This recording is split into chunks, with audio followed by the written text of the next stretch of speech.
राधे कृष्णा। अब ये दूसरे अध्याय का, श्रीमद् भगवत गीता के दूसरे अध्याय का महत्व पहले हम बताएंगे, फिर हम दूसरा पाठ करेंगे। श्री भगवान जी कहते हैं, लक्ष्मी जी जब उनसे पूछती है कि दूसरे अध्याय का, तो श्री भगवान जी कहते हैं, लक्ष्मी जी, प्रथम अध्याय के महात्मा का, महत्व का उत्तम उपख्यान मैंने तुम्हें सुना दिया है।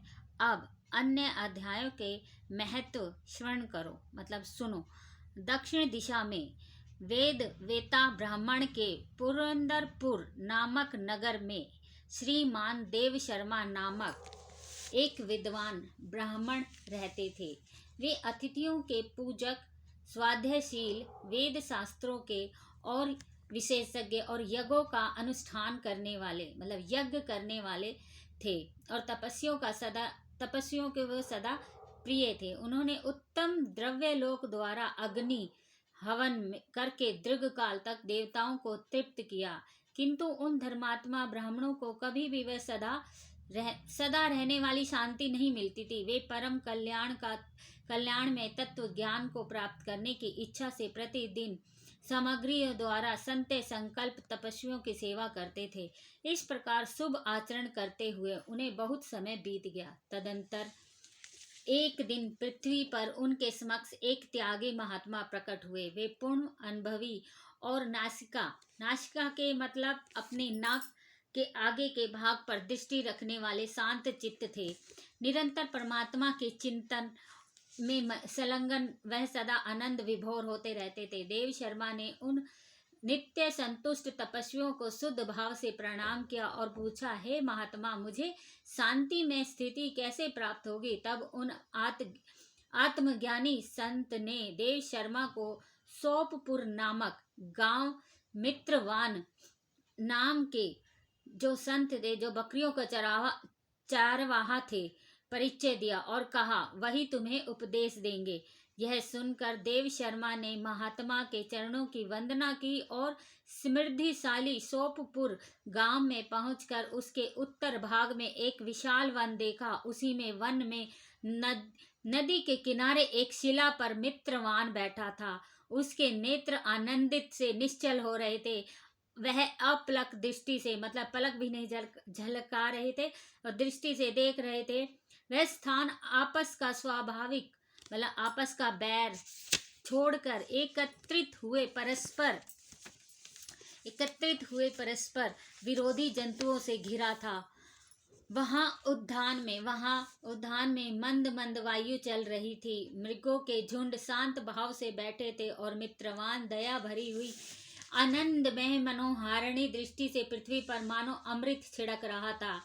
इसी स्वरूप में उसे देखकर देव शर्मा का मन प्रसन्न हो गया। वे उत्सुक होकर बड़ी विनय के साथ मित्रवान के पास गए और मित्रवान भी अपने मस्तक को किंचित नवाकर देव शर्मा का सत्कार किया। तदंतर उसी समय विद्वान देव शर्मा मित्रवान पास गए। मित्रवान ने भी अपने मस्तक को किंचित नवाकर देव शर्मा का सत्कार किया। तदंतर विद्वान देव शर्मा अनन्य चित्त से मित्रवान के समीप गए और जब उसके ध्यान का समय समाप्त हो गया, उस समय उन्होंने अपने मन की बात पूछी। हे महाभाग, हे महात्मा, मैं आत्मा के ज्ञान को प्राप्त करना चाहता हूँ।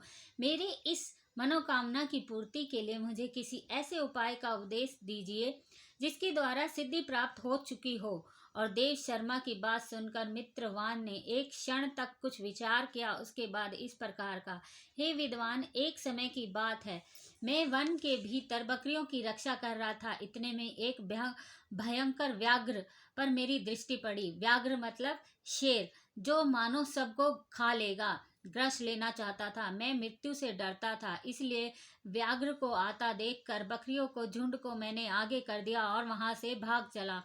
किंतु एक बकरी तुरंत ही सारा भय छोड़कर झुंड में से उस व्याघ्र के पास बेरोक टोक चली गई, बिना डर के चली गई उसके पास। फिर तो व्याघ्र भी द्वेष छोड़कर चुपचाप खड़ा हो गया। उसे इस अवस्था में देखकर बकरी बोली, व्याघ्र, तुम्हें तो संतुष्ट भोजन प्राप्त हुआ है। मेरे शरीर से मांस निकालकर आप प्रेम पूर्वक खाइए। तुम इतनी देर से खड़े क्यों देख रहे हो? तुम्हारे मन में मुझे खाने का विचार क्यों नहीं आ रहा?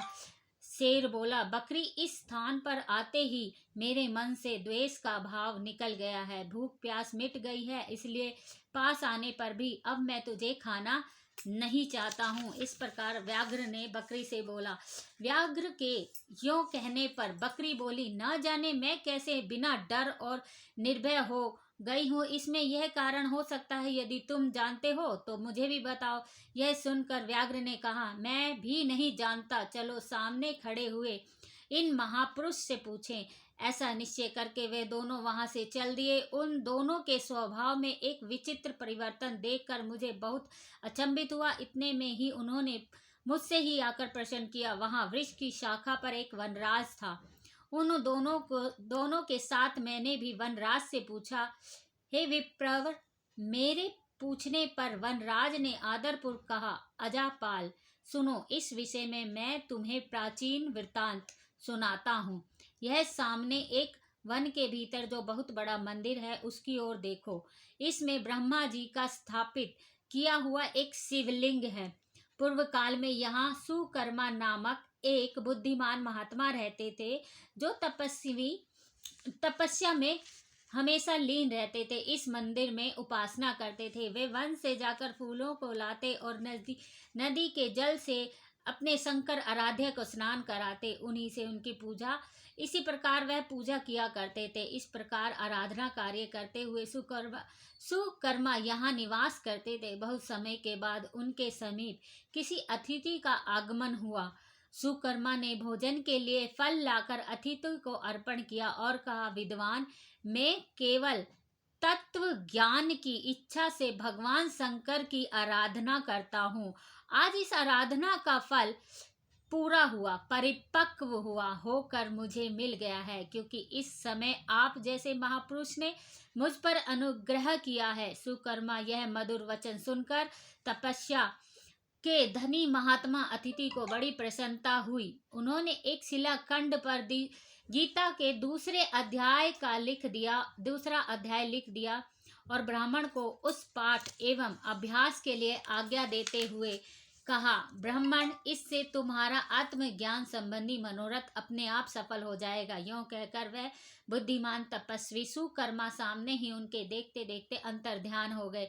सुकर्मा विसंबित अचंबित होकर उनके आदेश के अनुसार निरंतर गीता के दूसरे अध्याय का वो अभ्यास करने लगे। तदंतर दीर्घकाल के पश्चात उनका अंतकरण शुद्ध होकर उन्हें आत्मज्ञान की प्राप्ति हुई। फिर वे वहां जहां गए वहां तपोवन शांत हो गया। उनमें शीत उष्ण और राग द्वेष आदि की बाधाएं दूर हो गई।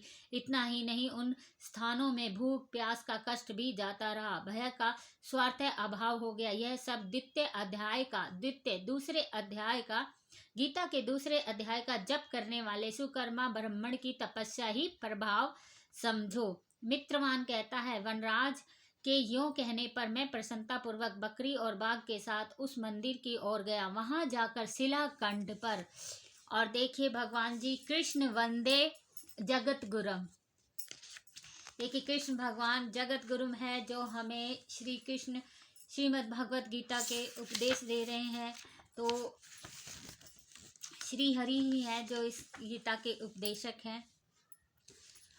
लिखे हुए गीता के द्वितीय अध्याय में मैंने देखा और पढ़ा, उसी की आवर्ती करने से मैंने तपस्या का पार कर लिया। और भद्र पुरुष, तुम भी सदा द्वितीय अध्याय की आवर्ती किया करो। ऐसा करने पर मुक्ति तुमसे दूर नहीं रहेगी। श्री भगवान कहते हैं, प्रिय मित्रवान के इस प्रकार आदेश देने पर देव शर्मा ने उसका पूजन किया और उसे प्रणाम करके पुरंदरपुर की राह ली। वहां किसी देवालय में पूर्वोत्तक आत्मज्ञानी महात्मा को पाकर उन्होंने यह सारा वृत्तांत निवेदन किया और सबसे पहले उन्हीं से द्वितीय अध्याय पढ़ा। उनसे उपदेश पाकर शुद्ध अंतकरण करने वाले देव शर्मा प्रतिदिन बड़ी श्रद्धा के साथ द्वितीय अध्याय का पाठ करने लगे। तब से उन्होंने अनवद प्रशंसक योग्य परम पद को प्राप्त कर लिया। लक्ष्मी जी, यह द्वितीय अध्याय का उपख्यान क्या है? लक्ष्मी जी ने श्री नारायण जी से पूछा, हे भगवान, ये दूसरे अध्याय का उपव्याख्यान क्या है? तो ये दूसरे अध्याय का पार्ट 1 है। अब दूसरे अध्याय का पार्ट 2, दूसरे अध्याय का पार्ट 2 आप दूसरी वीडियो में देखना, क्योंकि जाना इतनी जल्दी जा नहीं पाती, इसलिए हम राधे कृष्ण। दूसरे अध्याय का उप व्याख्यान हम पार्ट 2 वीडियो में करेंगे।